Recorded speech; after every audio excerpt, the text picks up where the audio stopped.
Welcome to the American Small Business Institute. This week I've got Sarah Klenke back with us. Now, Sarah and I were talking because several times we've talked about ways to create content for your website and for your business on blogs or videos or things like that. And we've talked at length about that actually.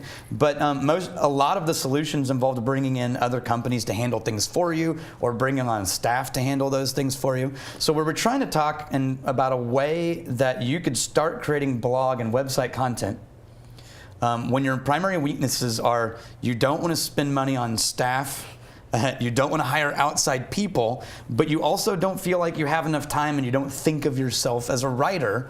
And I think we hit on something. So what was that? What's our idea here? Curating your blog rather than coming up with your own content all the time. And this is something you can do to start blogging. This is also something you can do if you're running out of time, like you have a busy month and you just can't get that blog out. This is a really good opportunity to still make content that'll help both with SEO and just to keep people who do visit your website and social media active with what's going on.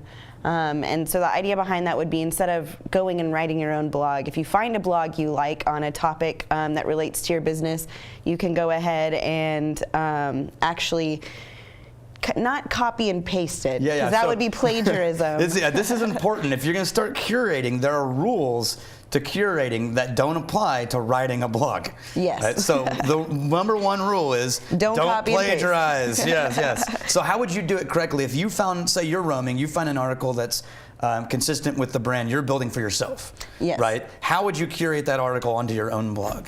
So typically, of course, I would take the title of the blog, put that up there, and I wouldn't change the title just because you want to make sure the original writer of the blog is kept happy.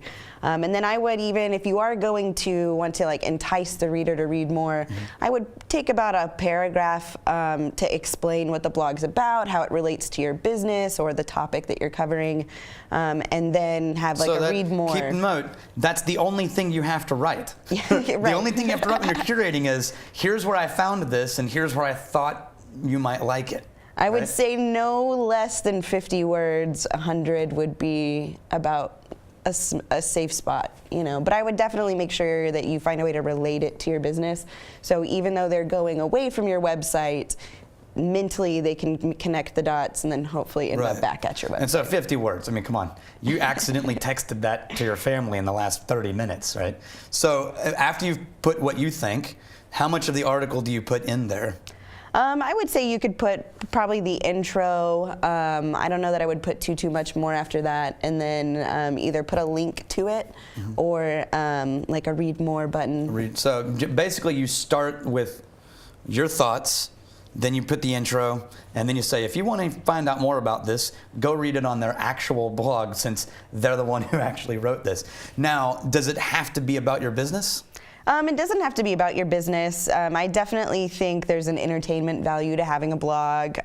Some of my favorite bloggers, like Tim Miles, he does stuff that is motivational. He does stuff that's funny. He'll even post about his family.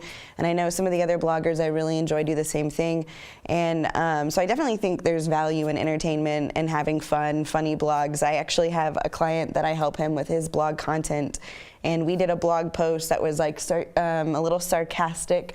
It went with his business, but it definitely had a funny turn to it. And that's a key sentence that she just said, right? So if you're going to start curating things and it's not related to the industry that you're in, and you want to kind of diverge a little bit, you better make sure it is in character with your business itself. Right, because the whole point of this blog is to develop content that promotes who you are and what you stand for and what your culture is. And the worst thing you could do is bring your own personal vibe if it happens to not be the vibe of the company itself. That's called someone needing to get fired who posts things like that. So you shared things, but only when they were consistent with things you had been posting, things you know you stand for.